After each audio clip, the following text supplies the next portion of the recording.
Hello, friends. It's Chapo. Jim Hogan, who wrote the original kind of Watergate breakthrough book in 1984, which pointed out all the failings of the all the President's Men narrative. And my book is really like Son of Secret Agenda. I take Hogan's leads and I run them down, and report the most significant ones and put them in context. Jim says that the burglars they intentionally botched it to embarrass the Nixon administration. I doubt that for a couple of reasons. First, Helms put a lot of effort into constructing a good relationship with Nixon. Helms and Nixon speak on the phone on June 16th, 1972, and have a friendly conversation. These two men are partners in power. Helms did not have it out for Nixon, I don't think.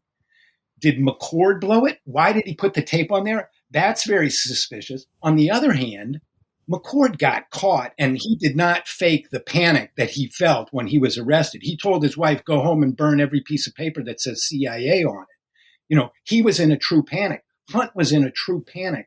Those guys, I don't believe, faked that. So I'm left with the possibility that, these guys were cocky, macho, overconfident boobs. And that's definitely true of Howard Hunt. That guy made a lot of tradecraft mistakes in his career, and other people in the CIA resented him for it because he was incompetent. So I think with, the necessary caveat, it's the CIA, you never know.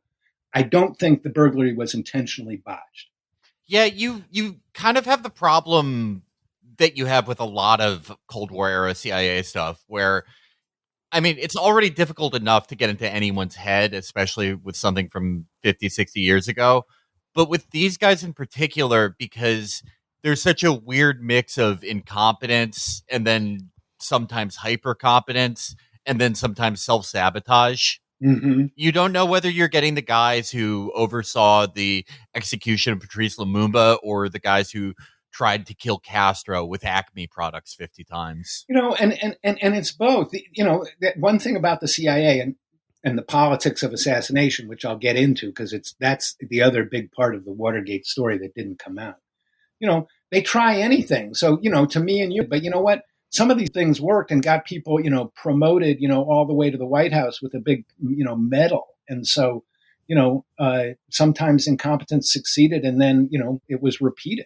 So, yeah, to go to the politics of assassination, some of the efforts to kill Castro were comical, but some of them were quite serious. Dick Helms was not a fool. When Dick Helms ran an assassination operation, you can be sure it was well compartmentalized. It was well thought out. It had a high chance of success. It might take years in the making. The Amlash plot, which Helms personally ran from mid 1963 to early 1965, that was a very serious plot. They had photographs. They had a high powered rifle. So anyway, that was one thing that Nixon and Helms had on each other and had to keep secret was their mutual knowledge of the assassination policy. Well, you brought up there's Amlash and Amspell. And both of these are CIA code names for anti-Castro Cuban counter-revolutionary movements. Could you lay out a little bit about how those fit into them and what Amlash and Amspell were?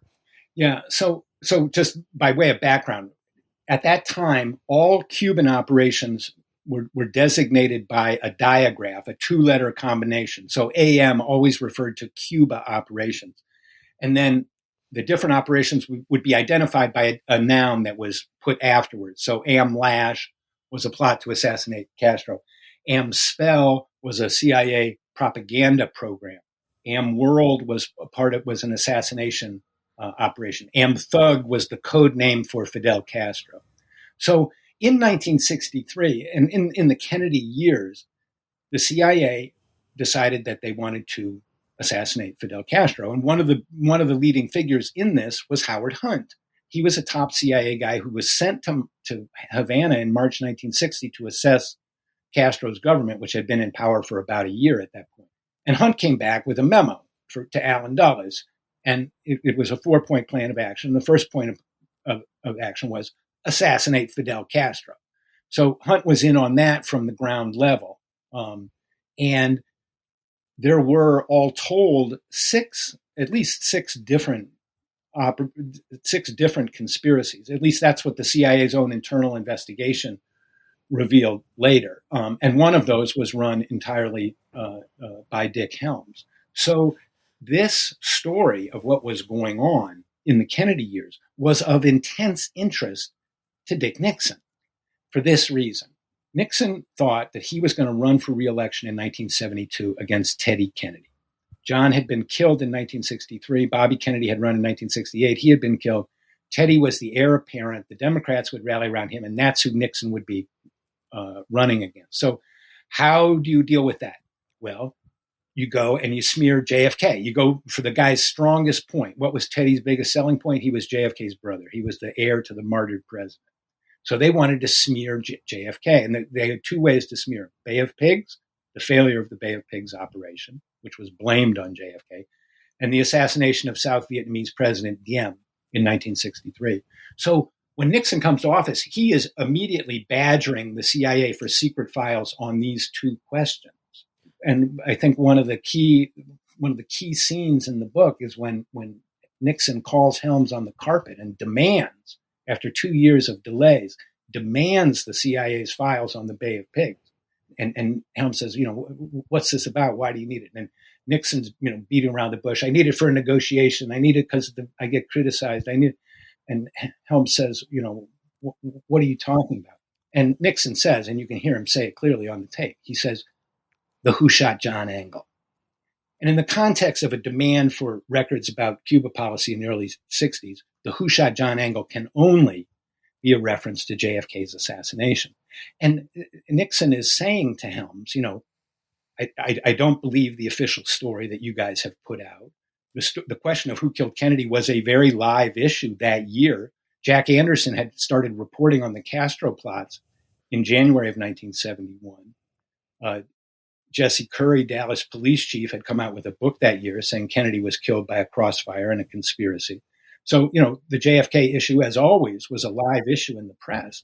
And so when Nixon says this to Helms, he's clearly angling for this material. How was there a connection between the plots to kill Castro and the assassination of JFK, and who actually did it, right? So this is a very live issue between them. How does Helms respond to that question? Helms responds by giving him nothing about the Bay of Pigs and only giving him material about the Diem assassination. He says, "Oh, Mr. President, I have this file." And he hands over this raw CIA intelligence all about the Diem file, which Nixon can use to say JFK sold out our ally Diem and then use that to impugn Teddy Kennedy. That's how Nixon thought. He was always on the attack to smear the other guy, right? It was slasher politics, go for his strongest point and screw him. And so that's what he wanted. He wanted ammunition to use against JFK and Teddy in 1972. But that conversation is what comes up 8 months later on June 23rd, 1972, 50 years ago today. So the burglary happened 6 days before. 5 men are under arrest. Nixon's friend Howard Hunt is on the lam. So is Gordon Liddy. And Nixon wants the CIA to kill the FBI investigation because it's going to expose the burglars' contacts with the White House. And he wants Helms to help him, right? That's what an intelligence chief does for you. He kills investigations into things you don't want investigated. And so we hear Nixon on the tape saying to Haldeman, call him in here and be tough, and this guy, Howard Hunt, he knows way too much. And if you pull the scab off of this, it's going to blow the whole Bay of Pigs thing. And that phrase, the whole Bay of Pigs thing. I mean, for someone like Nixon and Richard Helms, I mean, this is inextricably linked to the Kennedy assassination. So that would be pulling the scab off. That is really what's going on here. Yes, and that's what Bob Haldeman, Nixon's chief of staff, wrote. Haldeman was the first person who proposed this theory. He said, I believe that was Nixon's way of referring to JFK's assassination. And this tape that I just quoted you, and that I found, proves that Haldeman was right. That when Nixon talked about the Bay of Pigs, he had the who shot John angle in mind. So when Haldeman leaves the Oval Office and goes to meet with Dick Helms, and he sits down and he delivers Nixon's message. And he says, if you let this investigation go forward, it's going to go the whole Bay of Pigs thing. Dick Helms, the ultimate composed, soft-spoken gentleman, explodes in a rage and says, this doesn't have a damn thing to do with the Bay of Pigs. Him and Haldeman are like chin to chin. Helms is very pissed, and he's very pissed for a very good reason, because Nixon is blackmailing him about the assassination of the president, right? Helms understands this threat better than anybody. He's furious. He later said that people asked him, they said, well, Dick, why was the president so upset about the Bay of Pigs? And Helms said, oh, it was incoherent. Later, he gave some interviews and he said this was a very nasty threat. And it was. He was blackmailing him over JFK's assassination. And Helms goes along. He sends his deputy, Dick Walters, General Vernon Walters, over to the FBI to meet with Patrick Gray, the acting director of the FBI, who has succeeded J. Edgar Hoover, who just died. And Walters delivers the message: taper off the investigation. That's an exact quote. Taper off the investigation. And so they do. They stop asking questions of a bunch of CIA people who they want to talk to. But they come back a little bit later, and Gray still wants to keep investigating. And so he asked the CIA guys to put it in writing that they can't go into this. And that's where Helms draws the line, right? Helms, much too savvy, a bureaucrat. He might say that in a meeting, but he's not going to put it on a piece of paper and commit himself to that. And he just says, Mr. Gray, you do whatever you want to do. And so at that point, Gray's investigation continues, and they figure out very early on that Howard Hunt is the guy they want, and he's eventually indicted and brought in. But Helms cooperates with the initial Watergate cover-up through the summer of 1972, and then he starts to back away, and Nixon knows that he can't trust him, and they can't trust each other. I mean, after bringing up the whole Bay of Pigs thing, after bringing up JFK's assassination, and Helms was very, suspicious and hostile to Nixon, and the feeling was mutual. 6 months later, Nixon fires him.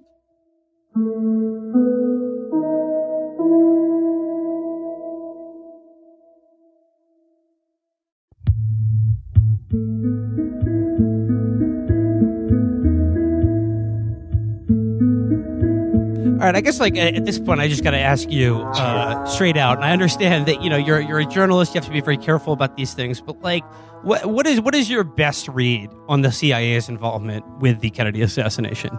Well, I'll put it this way: the preponderance of evidence shows, and the evidence has grown stronger over the years, that the president was killed by his enemies, that there was a sophisticated operation, false flag operation, to assassinate the president and blame it on Cuba.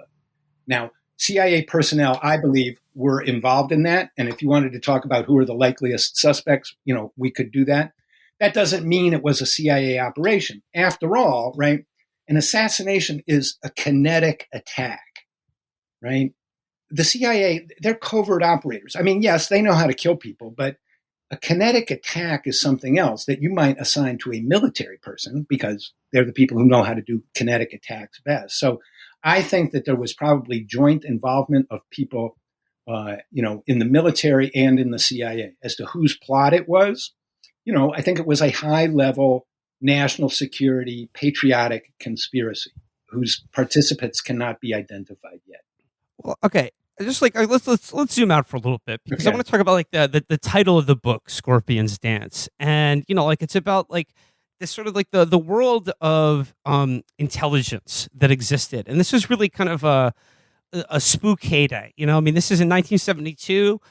Cy Hirsch reports on Chaos, the CIA's domestic program, and Watergate is the most well known of these, but it's.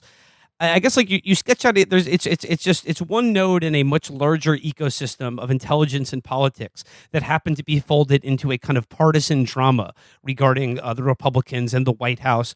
But could you just talk a little bit about just the overarching nature of just how far-reaching the CIA was in their heyday in terms of these numerous programs that they had their hands in all over the world and in America.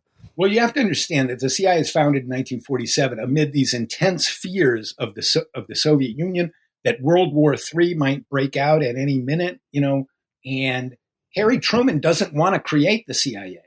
And in fact, the first time he had the chance to do it, he turned it down, and he didn't like the idea of a peacetime intelligence agency because he didn't want an American Gestapo. He later changed his mind and signed the 1947 National Security Act, which gave the CIA this incredible level of impunity, which is basically a license to kill and steal. And with a kind of cultural consensus behind it, we're the good guys, they're the bad guys, go do whatever you need to do, and we don't want to talk about it because that's the only way we can prevail in this world. We have to fight fire with fire. So for 15 years, the CIA kind of gets that blank check, and it's literally a blank check. The CIA director has to go to one person to get his budget approved, chairman of the Senate Armed Services Committee. Allen Dulles would do that, or even Dick Helms would do that. And that was it. There was no discussion of it. Whatever he wanted, he got. So that was this, the CIA was glamorous. You started having the James Bond thing. But then, people were like, what about, you overthrew a government in Guatemala, you overthrew a government in Iran. These stories were only just beginning to be known to Americans in the 1960s.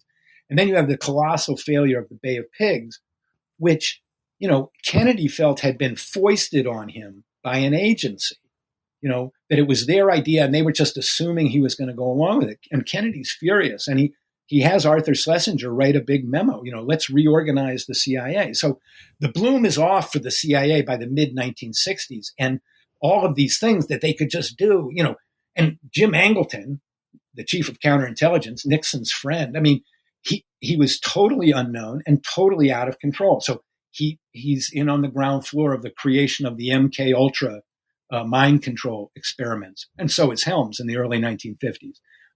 Angleton starts the surveillance of Americans' foreign mail without permit. He gets permission of the postmaster general. He doesn't get permission from the president. The CIA story, we're just acting at the president's behest. They acted all the time on their own because they just felt like doing it, and it magnified their power.